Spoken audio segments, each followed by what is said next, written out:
Bonjour à toutes et à tous, ici Jérôme Waro et je réalise cette vidéo dans le cadre du partenariat avec le JCE, donc la Jeune Chambre économique française. Quelles sont les différences entre consultant, formateur, coach et mentor?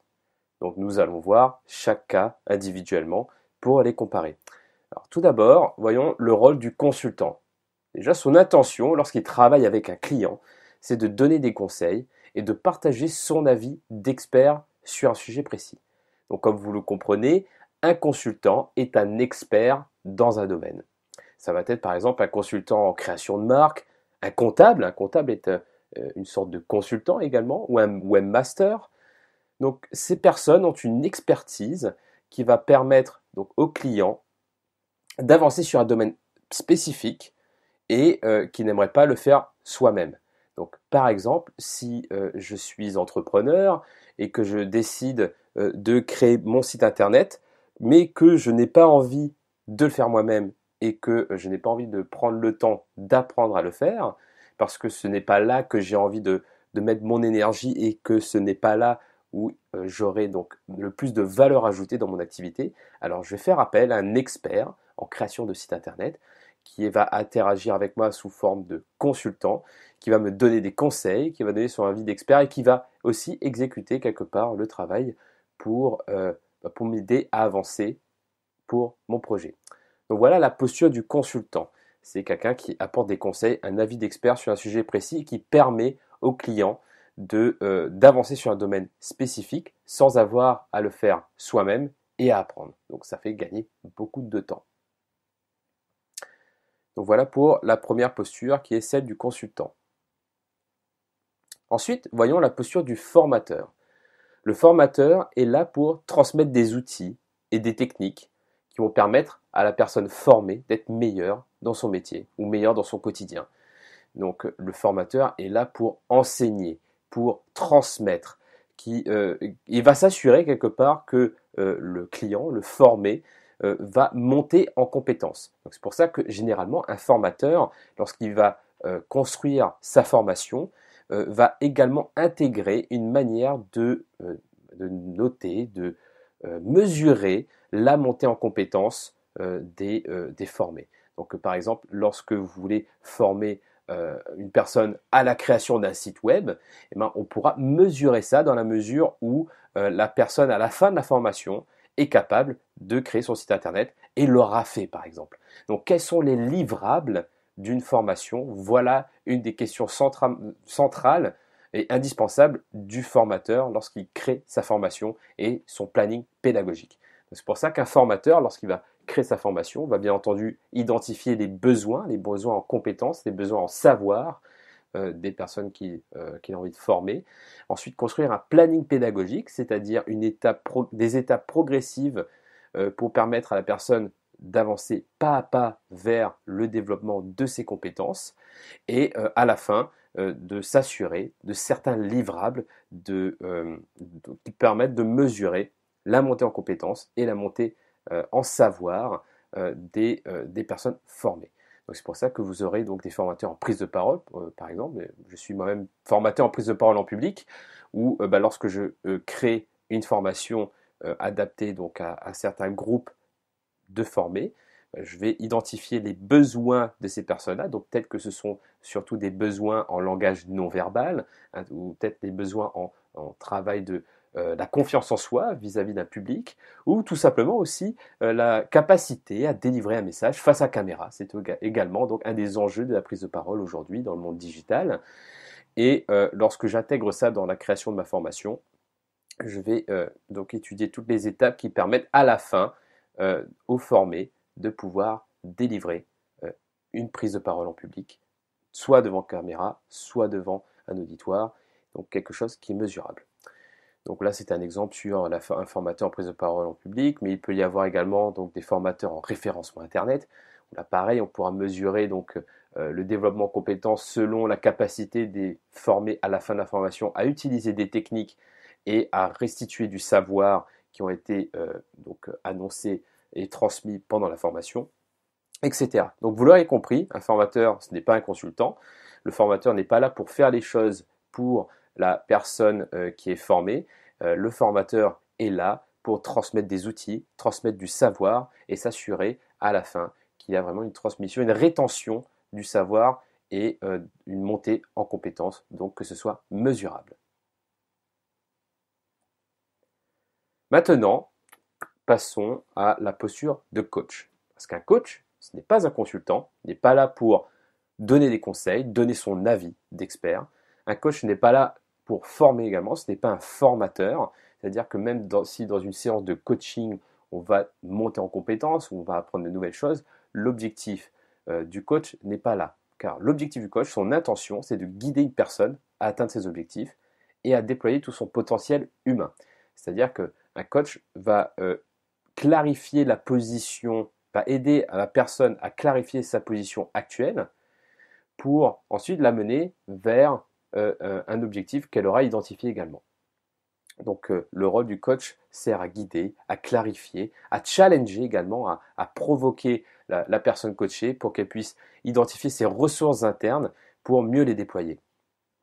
Donc généralement un coach est là pour répondre à des besoins tels que avancer dans ses projets. Donc si une personne se dit voilà, moi aujourd'hui je suis dans cette situation et c'est pas la situation que j'aimerais vivre. Moi, la situation rêvée que j'aimerais vraiment vivre tous les jours, c'est celle-ci. Et le coach dit ok, voilà, on a identifié vos objectifs et maintenant, à travers les séances de coaching, on va faire ressortir de ces séances les étapes pas à pas pour arriver à ce point, à cet objectif. Donc ces objectifs peuvent être de l'ordre d'objectifs à atteindre, quelque chose de mesurable. Par exemple, j'ai envie d'obtenir le poste de directeur commercial, par exemple, c'est quelque chose qui est très mesurable. Ça peut être un objectif SMART, spécifique, mesurable, atteignable ou ambitieux, réaliste et temporel. Mais ça peut être également des objectifs un peu moins tangibles, un peu moins spécifiques, qui sont plus de l'ordre de l'être, c'est-à-dire donc du savoir-être également. Et ça peut être, par exemple, un coach peut être là pour coacher la personne sur sa capacité à devenir un meilleur leader ou à être plus motivé dans son travail ou à savoir mieux gérer ses émotions et son stress. Donc c'est pour ça qu'un coach travaille avant tout avec des soft skills, toutes ces compétences qu'on n'apprend pas à l'école, mais qu'on utilise au quotidien. Et d'ailleurs, ces compétences, ces soft skills sont utiles pour avancer dans ses projets ou pour mieux vivre une situation de changement, de transition professionnelle ou personnelle. Et c'est pour ça que vous avez beaucoup de coachs spécialisés en transition professionnelle. Donc, par exemple, donc des coachs de vie qui vont accompagner des personnes à retrouver un emploi ou à décrocher un meilleur emploi ou à sauter le pas de l'entrepreneuriat et créer leur entreprise, ou des coachs en entreprise qui vont être là pour accompagner des salariés d'entreprise, des managers ou des dirigeants à monter en compétences, à devenir meilleurs dans leur travail, ou bien à mieux vivre une situation de changement, de transition en entreprise.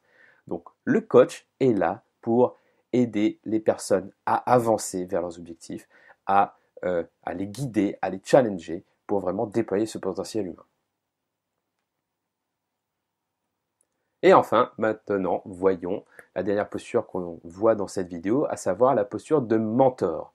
Un mentor, donc, n'est pas un consultant, il n'est pas là pour, en tant qu'expert, pour faire une sorte de consultation pour donner des conseils et des avis, etc., donc de manière très précise, et aider la personne à avancer sur des points spécifiques. Le mentor n'est pas là également pour former avec un planning pédagogique et avec des objectifs pédagogiques. Le mentor n'est pas là non plus pour coacher, en tout cas ce n'est pas son objectif premier, même s'il peut y avoir aussi des aspects donc, de coaching dans les séances de mentorat.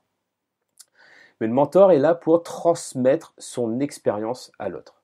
Donc ça peut être par exemple un ancien dirigeant d'entreprise qui va mentorer un nouveau dirigeant d'entreprise, une personne qui crée son entreprise, ou une personne qui reprend une entreprise.